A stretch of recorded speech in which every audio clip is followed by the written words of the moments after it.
Theme 5. Through the Eyes of Travelers. Perceptions of Society. 10th to 17th century.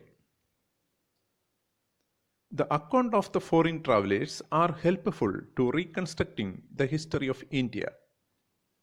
Their accounts deals with the affairs of the court, religious issue, architectural features, and monuments.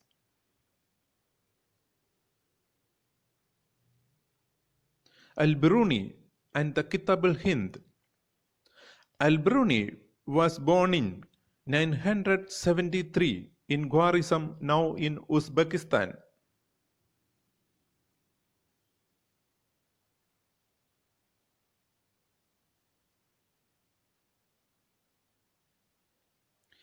He was a learned man.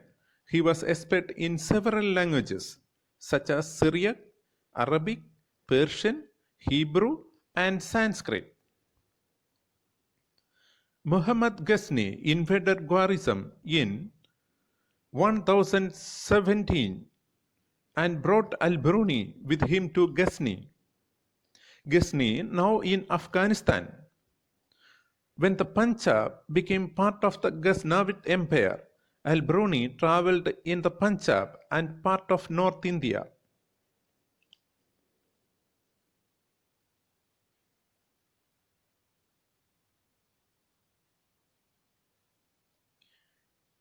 Kitab-ul-Hind. The accounts of Al-Biruni came to be called Kitab-ul-Hind. It was written in Arabic language. It has 80 chapters. It deals with various subjects such as religion and philosophy, festivals, astronomy, alchemy, manners and customs, social life, weights and measures, iconography, laws and metrology. Al-Biruni has adopted a mathematical approach. He began each chapter with a question, followed up with a description and comparison of cultures.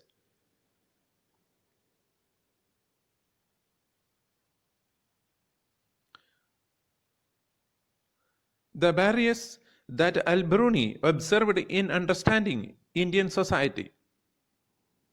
Al-Biruni had faced some barriers in understanding the Indian society. First barrier was language. Sanskrit language was different from Arabic and Persian. The differences in religious beliefs and practices, self-absorption and consequent insularity of the local people.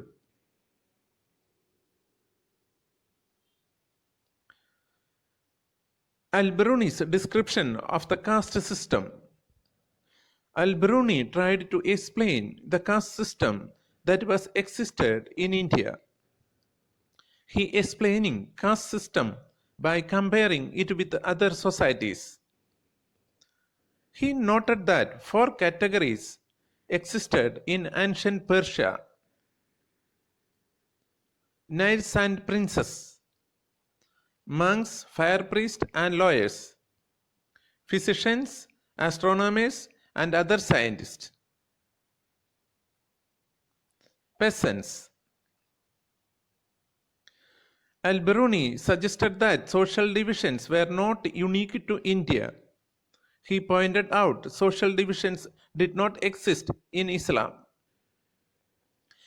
He described about 4 varnas such as Brahmin, Kshatriya, Vaishya, and Sudra. But he did not accept the concept of pollution. He said that everything which became impure attempts and succeed regaining its original purity. Al-Biruni believed that the notion of the pollution was against the laws of nature. Alberuni's description of the caste was deeply influenced by the study of his Sanskrit text. These texts lay down the rules governing the system from the point of view of the Brahmins. Ibn Battuta, an early globe-trotter. Ibn Battuta was an African traveler. He came from Morocco. He was born in Tangier. He was a scholar and loved traveling. He had made pilgrimage to Mecca. He traveled in Syria, Iraq, Persia, Yemen, Oman, etc. Ibn Battuta's visit to India. He started his visit to India in 1332-33. He managed to meet Sultan of Delhi, Muhammad bin Tughlaq. The Sultan was impressed by his scholarship. Ibn Battuta appointed a Qazi or judge of Delhi. He remained as judge for many years. Sultan appointed him as his ambassador to China. During his journey to China, he also visited to Malabar coast. Rihla. Ibn Battuta's book of travels called Rihla. It was written in Arabic. Ibn Juzay, a famous scholar, poet, and historian, has deputed to write what Ibn Battuta had dictated to him. It provides the social and cultural life in the subcontinent in the 14th century. The coconut and the paan. In the 14th century, India was a part of global network. Ibn Battuta traveled widely through this land. He shared a lot of ideas, information, and stories. If there was anything unfamiliar, he highlighted in the stories. This was done to impress the listeners or the readers. The two kinds of plant produced that Ibn Battuta mentioned were the paan and the coconut.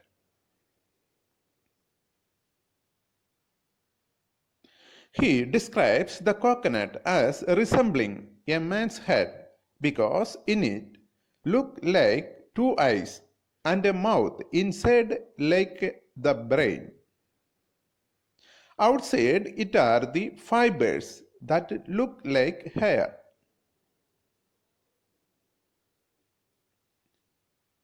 He describes about a paan that the petals has no fruit and it is grown only for the sake of its leaves. Ibn Battuta and Indian cities. Ibn Battuta found cities had opportunities for those who had ambition, resources, and skills. The cities were densely populated and prosperous. His accounts said that streets in many cities were crowded and bright and colorful. Markets were full of many varieties of goods. He described Delhi as a vast city in India. Bazaars were not only places of economic transaction but also the hub of social and cultural activities.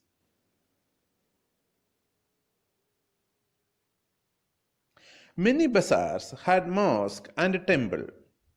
Many of them had spaces for public performances by dancers and singers. Ibn Battuta noted that the cities obtained its wealth from villages.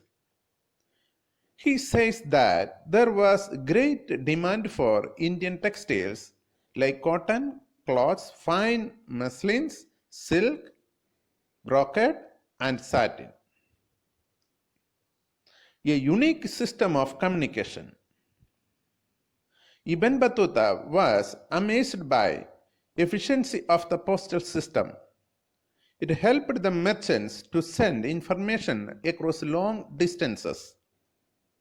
The postal system was two kinds. One was called uluk, horse post. Another was dawa, foot post. Francois Bernier. Francois Bernier was a French. He was a doctor by profession. He was a political philosopher and historian. He came to Mughal Empire in search of opportunities. He lived in India for 12 years from 1656 to 1668. He was a physician to Prince Dara Shikoh, the eldest son of Emperor Shah Jahan. Bernier traveled to different parts of the country. He wrote accounts based on his own observation. He compared the social condition in India with the situation in Europe. He dedicated his works to Louis XIV, the King of France. His works, Travels in the Mughal Empire, published in French. It translated into English, Dutch, German, and Italian. Travels in the Mughal Empire. His work, entitled Travels in the Mughal Empire, it provides detailed observation and critical insight. He constantly compared Mughal India with contemporary Europe. He emphasized the superiority of the European society. The question of land ownership. According to Bernier, one of the fundamental differences between Mughal India and Europe was the lack of private property in the Indian society. He had firm belief in the virtue of private property. Crown ownership of land was harmful for both the state and its people. He thought that the Mughal emperor owned all land and distributed it among the nobles. Bernier argued that due to the crown ownership of the land, landholders could not transfer their land to their children, so they were not initiated to make to any long-term investment in land. The absence of private property prevented the emergence of the class of improving landlords. It had ruined the agriculture and oppressed the peasants. The living standards of the all sections in the society declined except the ruling aristocracy.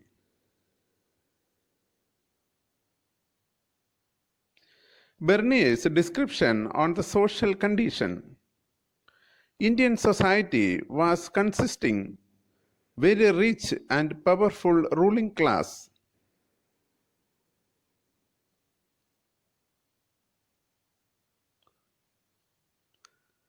There was a wide gap between the poorest of poor and the richest of the rich. He says there is no middle state in India. Bernier's description on the Mughal emperor and his subjects. The Mughal emperor was the king of beggars and barbarians. Mughal cities and towns were ruined and polluted with ill air. Its field overspread with bushes and full of pestilential marshes. He attributed all these problems due to the crown ownership of land. The idea of Oriental despotism. Bernier's description of land ownership influenced Western theorists. The French philosopher Montesquieu used Bernier's account and developed the idea of Oriental despotism. According to this idea, in Asia, the king enjoyed absolute authority over his subjects and owned all lands. There was no private property. All people, except king and nobles, struggled for survival.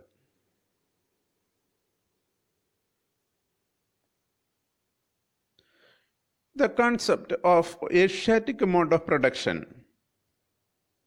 Karl Marx further developed the idea of Oriental despotism as Asiatic mode of production. He observes that before colonization, surplus production was appropriated by the state. This led to the emergence of a society that was composed of a large number of autonomous and egalitarian village community. The imperial court respected these villages as long as the flow of surplus was continued. Marx regarded this as a stagnant system.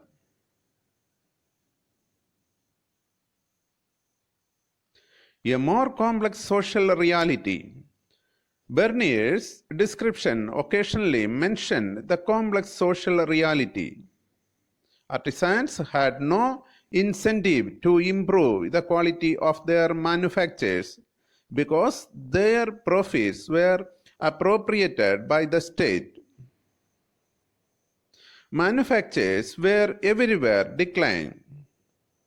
At the same time, he agreed that vast quantities of the world's precious metals flowed into India.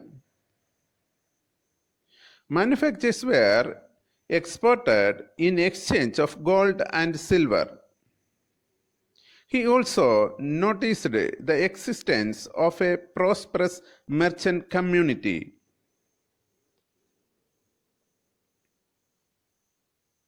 Mughal cities. During the 7th century, 50% of the people lived in towns. Bernier describes Mughal cities as a camp town. These were dependent upon imperial patronage. There were all kinds of towns: manufacturing towns, trading towns, port towns, sacred centers, pilgrimage towns. The existence of towns indicates that the prosperity of merchant community.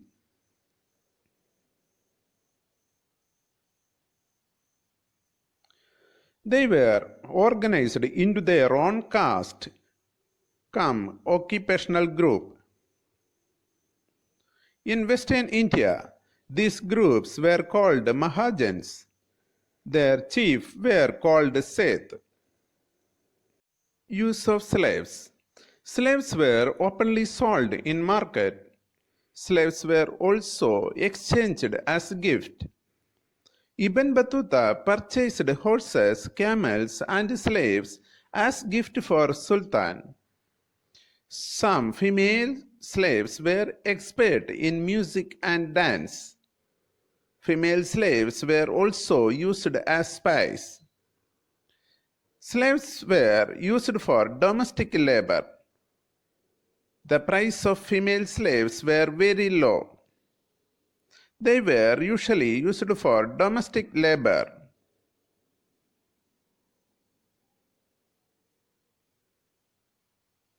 The practice of sati.